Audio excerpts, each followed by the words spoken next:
no anden creyendo todo lo que vean, pero tampoco lo anden haciendo de menos y tomen sus medidas y tomen sus precauciones. Ayer comenzamos a hablar del procesador y de las acciones que realiza un procesador, que independientemente del tipo de procesador que sea, puede ser un procesador cuántico o puede ser un procesador binario, lo que va a hacer es esto: leer las instrucciones de memoria, decodificarlas, ejecutarlas y seguir con la instrucción siguiente. Al final, lo que nosotros tenemos en nuestro ordenador o en cualquier dispositivo con capacidad de cómputo es una serie de programas cargados en memoria que se dividen ellos mismos en instrucciones, ya sea, se dividen, en realidad esas instrucciones se conocen como procesos y esos procesos se dividen en hilos. Van a ahondar en de este conocimiento en su curso de sistemas operativos, pero entonces esos procesos y esos hilos son las instrucciones que desde memoria llegan al procesador para que las lea, las decodifique, las ejecute y siga haciendo lo mismo hasta que pase una de estas dos situaciones: ya no tenga instrucciones que leer o se interrumpa la energía y tenga que cerrar. ¿Ok? Pero eso es lo que hace el procesador. Recordemos que la gente decía analógicamente que era como el cerebro de la computadora porque es el encargado de todas las instrucciones. Elementos que tiene un procesador: mentira, nos quedamos aquí.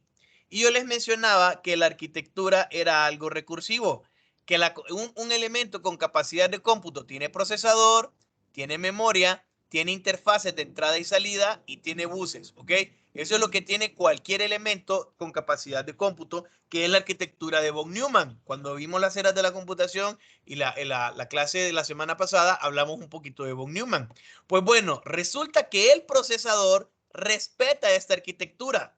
El procesador tiene un procesador, tiene niveles de memoria, tiene interfaces y tiene buses. Y se los digo, la memoria también tiene un procesador, tiene niveles de memoria, tiene interfaces de entrada y salida y tiene buses de datos. La misma placa madre tiene sus procesadores, sus circuitos que están utilizando, sus memorias, sus recursos, sus registros, etcétera. Entonces, cuando hablamos aquí de tarjeta gráfica y otros elementos, es porque gracias al proceso de miniaturización, yo puedo incluir en el procesador muchos componentes. Si no, vean ustedes, agarren un celular y digan: este celular es de 128 gigas y este celular es de 256. Si uno se pone a pensar, el de 256 debería de alguna forma ser más grueso o ser un poquito más largo, o debería de ver dónde coloco ese otro almacenamiento. Cuando ustedes ven las placas madres, se van a dar cuenta que tienen los mismos componentes. Y es que muchos de ellos en el procesador tienen incluido el almacenamiento. Otros lo tienen aparte, en otro circuito soldado en la placa lo tienen aparte. Entonces, yo puedo colocar una tarjeta gráfica. Si no, vean una tarjeta, los que ya tienen un poquito más de experiencia, ven una computadora de escritorio y buscan la aceleradora gráfica y es una tarjeta completa, es un ladrillo. Luego agarran una laptop y dicen: no, esta laptop tiene una Nvidia GeForce tal cosa, o tiene una Intel HD Graphics tal cosa. Y ustedes abren la placa madre y no la encuentran. Y uno dice: hey, ¿y dónde está? No, pues está metido en el procesador. Y puedo colocar cualquier tipo de elemento. Puedo colocar tarjeta de audio, puedo colocar tarjetas para el chipset, etcétera, etcétera, etcétera. El procesador dispone de una serie de circuitos electrónicos que son utilizados por algoritmos. Los que están llevando metodología y los que ya están en lenguajes 1, acuérdense que es un algoritmo. Por cualquier cosa se los recuerdo acá. Es una secuencia de órdenes o instrucciones que se dictan en cierto orden, bien definidos, con un orden estricto, y vamos a ver un pequeño ejemplo de un algoritmo para instrucciones a un procesador. Les digo, los procesos que son la carga de los programas en memoria, son instrucciones secuenciales, ¿sí? Son instrucciones directas, para nada ambiguas, que se van ejecutando en cierto orden, y es el procesador el que está resolviendo esto. Entonces, veamos esto. Paso número 1, agarrar el valor en el registro A y llamarlo N1. Paso número 2, agarrar el valor del registro B y llamarlo N2. Paso 3, sumar N1 con N2 y almacenar el resultado en C. Paso 4, almacenar el valor del registro C en la posición de memoria etiquetada como M. Las instrucciones en rojo son operaciones que hace el procesador. Agarrar, renombrar, sumar, almacenar resultado en un registro, mover una información de un registro del procesador a una posición de memoria en memoria principal. Y lo que está en azul son operaciones hechas con memoria, ¿sí? Relacionadas directamente con espacios de memoria. Entonces, ustedes cuando están creando su programa, ustedes dicen cout, ingrese número 1, cin N1, cout, ingrese número 2, cin N2. Ahora, C3 va a ser igual a N1 más N2. Cout, el resultado es C3 o suma, como le quieran poner. Ustedes hacen ese pequeño programa en C++. ¿Y qué es lo que está pasando? Estoy ejecutando estas instrucciones, ¿ok? Estoy ejecutando estas instrucciones. Primero dice tomar el valor en el registro, en una posición de memoria y llamarlo N1. Aunque usted le haya puesto el nombre que quiera, al final el procesador va a colocar las denominaciones nominales que desee. Y luego, cuando ya tengo el resultado, lo saco del registro del procesador y lo coloco en memoria principal. Y de ahí ya si quiero, lo muestro en la ventana command, lo muestro en una interfaz gráfica, lo mando por correo o lo que sea. Pero ese es un conjunto de instrucciones. Vean, son pasos. Pasos uno después de otro, muy atómicos. De verdad que es de lo más simple que hay. Son pasos chiquititos que al hacerlos en conjunto me permiten obtener el cometido. Entonces, si hablamos del núcleo, en el núcleo como tal, tengo registros del núcleo. Tengo una unidad aritmético-lógica, tengo una unidad de coma flotante y los primeros niveles de memoria caché. Todavía no hemos visto, pero ustedes van a ver que se habla de L2 y se habla de L3 y ya este 2022 vamos a hablar de L4. Ya no se habla de L1. De hecho, de L1 y L2 ya casi no se habla. Esto significa niveles de memoria caché para el procesador, ¿ok? Entonces, el núcleo como tal tiene su memoria, ya sea memoria caché o registros propios, una unidad aritmético-lógica y una unidad de coma flotante. Como les digo, esto es recursivo. El mismo procesador del procesador tiene su procesador, su memoria, sus interfaces. Esto es completamente recursivo.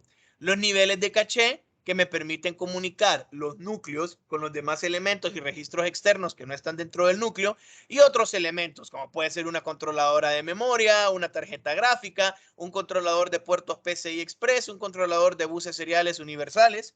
Hay un interconexionado interno y el encapsulado. El encapsulado tiene una función de protección y ayudar con la disipación del calor. El encapsulado como tal no hace operaciones y no tiene conexiones eléctricas de ningún sentido. Esta parte de acá es una lámina, es una infografía bastante vieja que se utiliza en un colegio, no recuerdo de qué estado. En el libro está la referencia completa de dónde sale, pero es un mapa del CPU, la unidad central de proceso. Ustedes pueden leerlo acá. Entonces ustedes van a ver el encapsulado, esta parte es el encapsulado, y adentro puedo ver la unidad de control, la unidad aritmético-lógica, el contador de programa, un acumulador, Memory Data Register que tenemos por acá, Memory Address Register que está por acá, el registro de la instrucción actual, los demás registros o niveles de memoria y es lo que tiene el procesador. Ese procesador se conecta, vean, con la memoria y se conecta con las interfaces de entrada y salida a través de los buses de datos. Y tenemos a través de los buses, perdón, que pueden ser buses de datos, buses de control o buses de dirección. De hecho, son 5 tipos de buses. La infografía aquí le hacen falta 2 buses que los vamos a ver nosotros más adelante. Pero lo que yo quiero o lo que yo necesito es que ustedes en este nivel entiendan esto. Un dispositivo con capacidades de cómputo tiene ciertos elementos que le permiten esas capacidades. Esos elementos están dispuestos por una arquitectura. Existen varias arquitecturas, las más populares, la de Harvard y la de von Neumann. Nosotros estudiamos la de von Neumann, que nos dice que hay una unidad que se encarga del procesamiento, hay una interfaz de entrada y salida, hay niveles de memoria que me permiten el intercambio y almacenar de manera permanente o mientras ocupe la ejecución de las instrucciones esos valores, y luego unos puentes de comunicación. Cualquier elemento que sea, que tenga capacidades de cómputo, puede tener más elementos, pero mínimo va a tener estos. Si estoy hablando del Tesla último modelo que se acaba de comprar Stacy, pues tiene varias computadoras y esas computadoras tienen núcleo, tienen memoria, tienen buses y tienen interfaces. Si hablamos que Daniel acaba de comprarse el último Oppo que salió en el mercado, pues ese teléfono tiene núcleo, tiene memoria, tiene niveles, tiene buses de conexión de datos y tiene sus interfaces. Si hablamos del dron que se compró Hugo, exactamente lo mismo. Siempre que hablemos de algo que tiene capacidades de cómputo, va a respetar esto. Ahora, desde ya hablemos claro.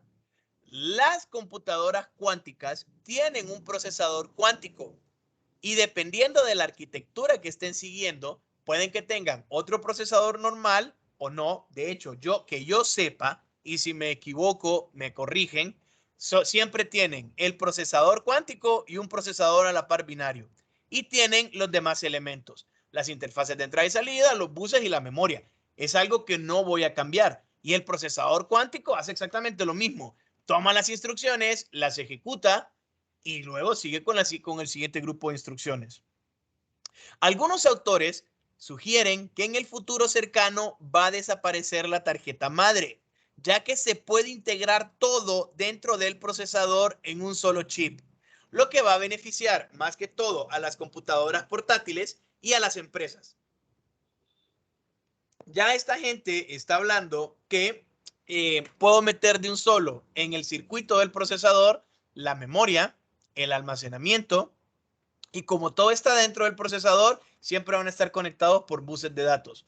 No voy a necesitar tener piezas separadas. Entonces, si alguien quiere ponerle más memoria a una máquina, va a tener que comprar una máquina nueva.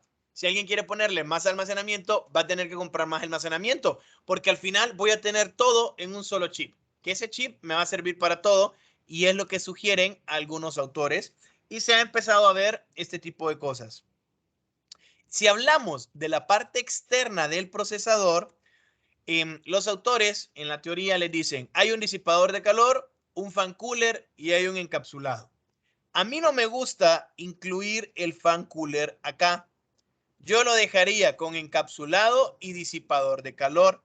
Les digo, no soy yo el experto en la materia. Los autores, cuando ustedes vayan a revisar la bibliografía, lo van a ver de esa manera, que siempre les mencionan esas tres. ¿Qué es un disipador? Es el que me ayuda a disipar, claro, ¿no? Magníficas definiciones que tenemos cuando buscamos en la RAE. Estoy quitando, estoy tomando algo de un lado y esparciéndolo en otro, regándolo en otro, estoy abriéndome camino, estoy quitando lo que no necesito, ¿ok? Generalmente un disipador de calor, ustedes lo van a ver de esta forma. Generalmente, de hecho, cualquier pedazo de metal es un disipador de calor. ¿Qué es lo que pasa? El procesador, ustedes saben que lee de memoria las instrucciones. Significa que estoy alimentando el procesador con energía eléctrica. Al final, acuérdense, pasa o no pasa corriente. Tengo código binario. Si yo estoy llenando este procesador de energía eléctrica, este procesador es un elemento del mundo real y tiene capacidades físicas. Entonces, es dúctil, es maleable, es conductor del calor, es conductor de la electricidad, etcétera, etcétera, etcétera. Todo lo que ustedes quieran ponerle. Entonces, este procesador, al estar recibiendo energía eléctrica, comienza a calentarse. La energía no se crea ni se destruye, solo se transforma. Piensen ustedes en las resistencias que tienen en su cocina o en su freidora de aire, que tiene una resistencia en la parte de arriba. Ustedes comienzan a llenar de energía eléctrica Y esto comienza a ponerse rojo vivo. ¿Por qué? Porque esa energía tiene que hacer algo con ella. Entonces se calienta la resistencia y empieza a emanar calor. Y nosotros utilizamos ese calor para cocinar, ¿ok? Para calentar, para lo que sea. Funciona muy diferente al microondas. Por eso no utilicé el microondas, pero sí utilicé la freidora de aire. Entonces, ¿qué es lo que pasa? El procesador comienza a recibir energía eléctrica y se comienza a calentar. Y hombre, yo tengo que hacer algo con ese calor.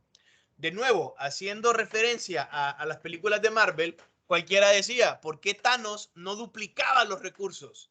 Porque yo no puedo crear energía, no puedo destruir energía, solo puedo transformarla.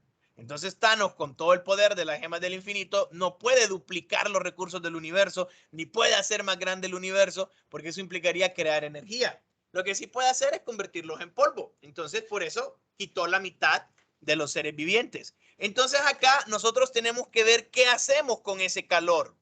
¿Por qué tenemos que ver qué hacemos con ese calor? Pues es más que lógico, porque esto tiene componentes de metal, esto tiene silicio y todos los elementos físicos tienen un punto en el cual se licúan. Hay un punto de ebullición, hay un punto donde ellos se licúan, hay un punto donde se congelan, que es el punto de fusión. Entonces, si esto llega a calentar demasiado, se va a derretir. Se va a derretir, se va a quemar, ¿sí? Entonces, no podemos permitir que eso le pase a nuestras máquinas. ¿Qué es lo que yo tengo que hacer?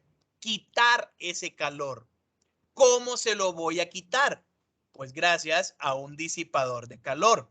Y es que vean, en sus cursos de física, no sé si llevaron física en los BTP o a quien le guste la física, uno sabe que la transferencia de calor, o a uno le enseñan que la transferencia de calor se da desde el cuerpo más caliente al más frío. Por eso es que si usted viene en la mañana, está muy helado, se baña con agua caliente y luego sale, le da un montón de frío porque su cuerpo está perdiendo calor. Físicamente, usted está calentando la habitación. Le estoy quitando calor a usted para calentar el aire, porque la transferencia de calor va desde el más caliente hacia el más helado. Y como le estoy quitando calor, usted comienza a sentir frío. Pero ¿qué pasa si me baño con agua helada? Y vaya, vamos a bañarnos en una pila que estuvo toda la noche, sumamente helada el agua. Es más helada el agua que el ambiente que nos rodea.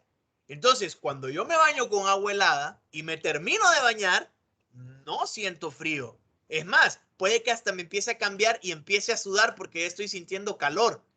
¿Por qué? Porque es más caliente el ambiente que el agua con la que me estaba bañando. Entonces, el ambiente me quiere calentar a mí. Hay una transferencia de calor desde el más caliente hasta el más frío. Entonces, ¿qué es lo que yo hago? La energía eléctrica no va a dejar de fluir. Entonces, la temperatura no va a dejar de subir. Agarro un pedazo de metal y lo coloco sobre el procesador. Como el metal está más helado, está a temperatura ambiente, entonces el procesador quiere calentar el metal. Hay una transferencia de calor y estoy perdiendo calor para poder calentar este metal. Como estoy perdiendo calor, la temperatura del procesador se va a mantener constante, porque yo le voy a estar inyectando calor, pero va a estar perdiendo calor intentando calentar este metal de acá. Obviamente, cuando este metal alcance la temperatura que ya tenía el procesador, los dos van a empezar a subir más de temperatura otra vez. Entonces yo tengo que enfriar este disipador y lo enfrío con un fan cooler, que ya vamos a llegar a eso. ¿Por qué tiene esta forma? ¿Ok? ¿Por qué tiene esta forma? Precisamente para ahorrar espacio. Y es que vean, si yo coloco un cubo sólido, de verdad, si yo coloco un cubo sólido y tengo el procesador se va a quemar porque la transferencia de calor no es eficiente porque el material de este es demasiada masa, ¿ok? No es tan eficiente. Además, me va a costar dinero. Si todo esto fuera un solo bloque de metal, me va a costar dinero. ¿Qué es lo que pasa con el diseño de los tanques de guerra? utilizo ángulos y utilizo piezas en ángulos para gastar menos metal. Entonces le doy menos peso al tanque. Y por eso puedo construir tanques robustos, blindados, que no necesitan tanto espacio. ¿Por qué? Por esos ángulos que coloco, lo mismo con los aviones de guerra, etcétera. Entonces, ¿qué es lo que hago? Acuérdense que yo les había mencionado que tenía una lámina grandísima de metal. Bueno, ¿qué pasa si esa lámina la doblo y ahora tengo esta figura?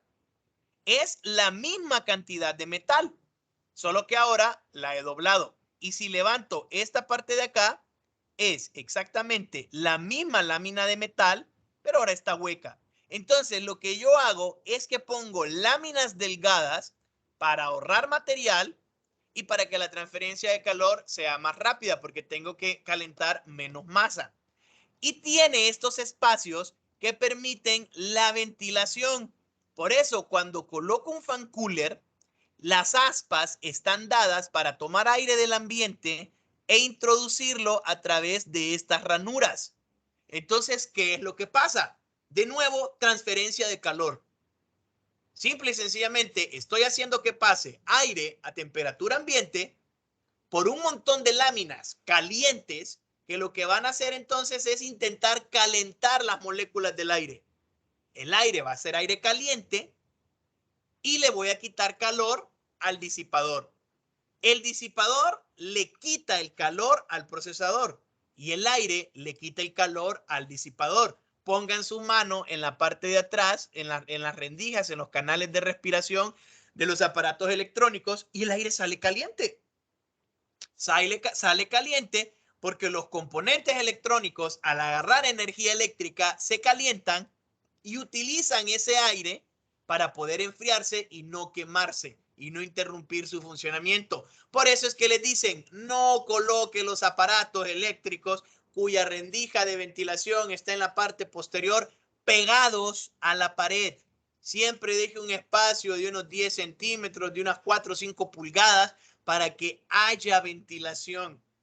Nunca hay computadoras que uno le dice, ok, tiene una base, nunca lo coloque directamente sobre ella, sino que inclínela, que circule el aire por ahí.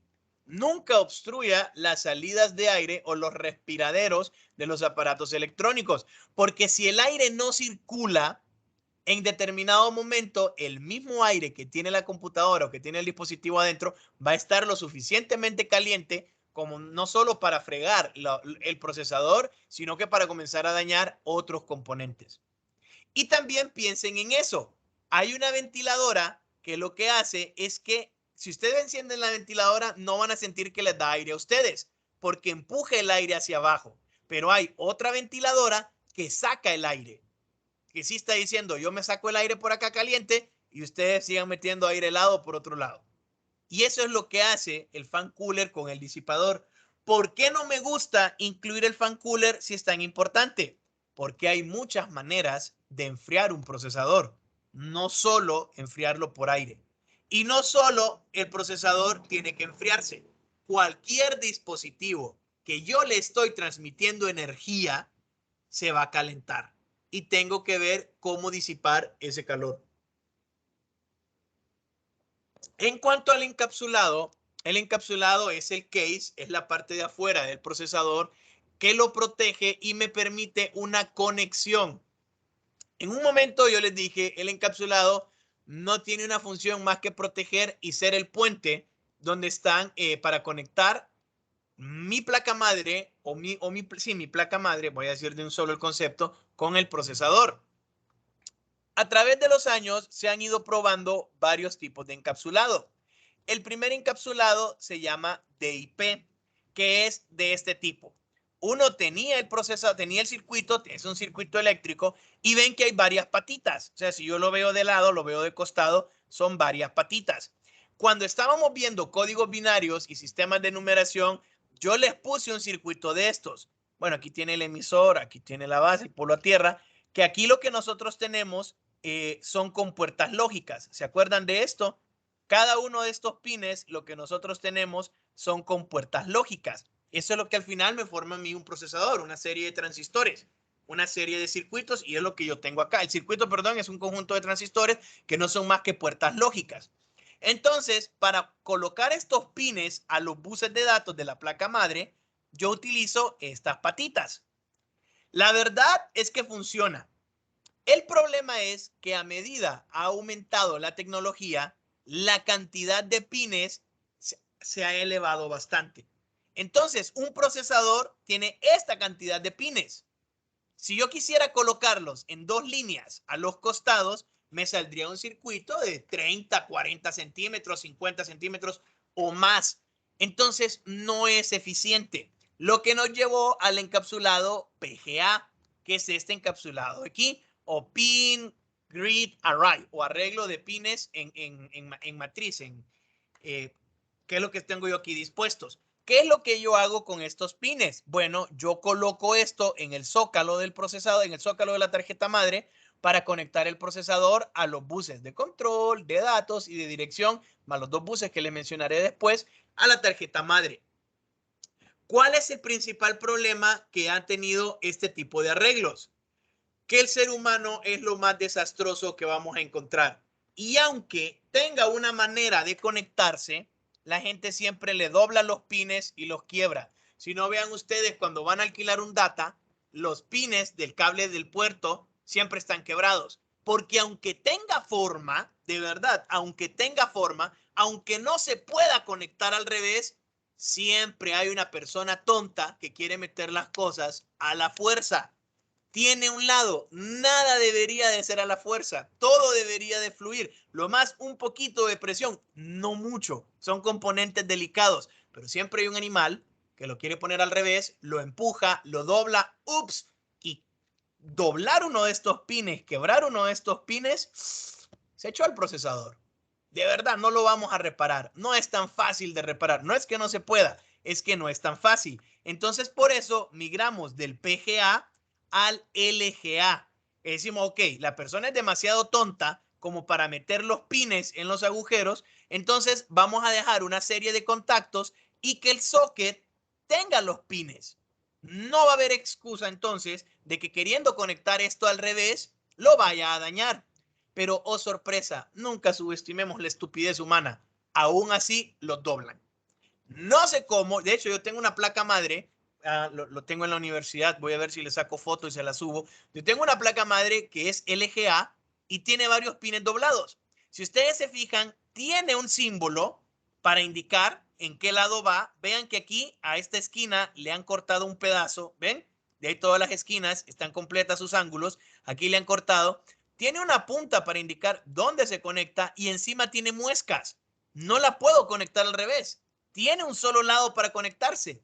Y aún así, hay gente que las conecta a lo tonto y daña los pines. Vamos a detener esto.